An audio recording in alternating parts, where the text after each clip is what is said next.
Welcome to Big Blue's Exploration. This week we're in the heart of Austria in Zellamsee in Kamprunen. I arrived this evening after 5 hours on the train from Vienna. Winding back several days, the trip started off in Glasgow Airport on the way to Budapest. The flight itself was uneventful. I did have a good chat with an A380 captain, which was very interesting, and the transfer experience in London was efficient and quick, even changing between Terminal 5 and Terminal 3. I got to go into the Cathay Pacific first class lounge, which I've been wanting to go in there for a long time. The lounge definitely lived up to what I expected. The food options were good, even though they were more British style rather than Hong Kong style, but there was still a variety of Hong Kong dishes like the dim sum, baozi and laksa, with a range of starters and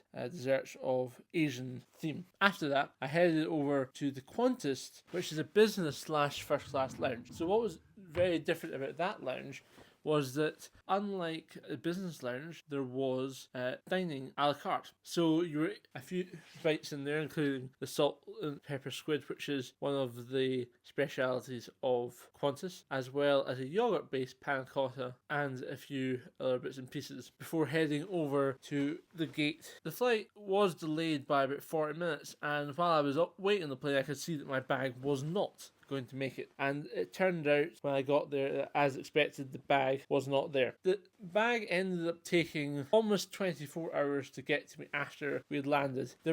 British Airways were extremely lucky this time, as if I had been doing what I normally do, they would have been buying me a new set of skis, because I would have been in Austria. So unfortunately, this means that the next time I go, or the time after, I will probably lose my luggage, because if you go through T5 or into Terminal 3 and then leave, you're most likely to have your luggage delayed or lost for a time. That's the third time that I've been through Terminal 3, and like the second time that my luggage has been delayed, and the fourth time I've had my luggage delayed in the last year by going through Terminal 5. So unfortunately this time no new skis, but knowing BA and their reliability in losing luggage, I will be getting a pair of skis or other equipment shortly when they lose my luggage for a few weeks. I just hope it doesn't happen on the way to Japan, because going away for 9 weeks and then having to replace all of your equipment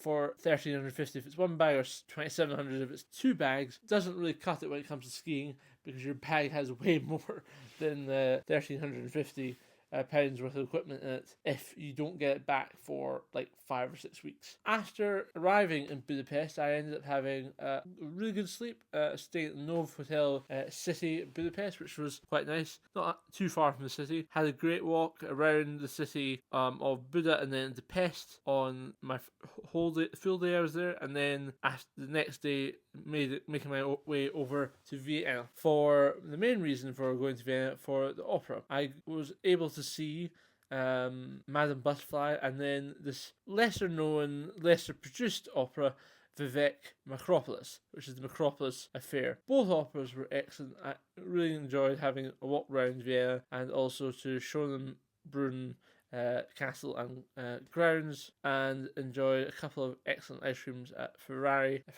and Romana, which is one of the great ice cream, something to do with being featured on Netflix as well, probably because it was excellent ice cream and very flavourful and very deep flavours, with lots of bits, more like American ice cream rather than Italian ice cream. But overall, the ones that didn't have so many bits and pieces were very, very good, as one would expect.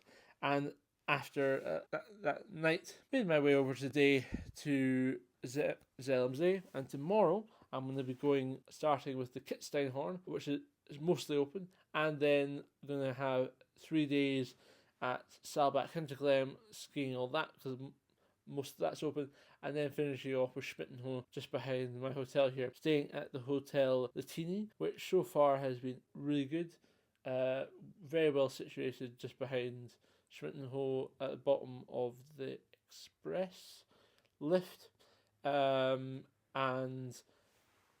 with a great pool and food in the happy hour options were just as one would expect from Austrian dining. Really good, comfort food, lots of options. Only problem tonight is that there's been like 350 students here partying for this weekend. Luckily, they're going home tomorrow, seeing some really quite ridiculous costumes. So apart from that, it's been great so far. Ready for my first day of skiing tomorrow, and stay tuned for the daily ski reports. Thank you very much.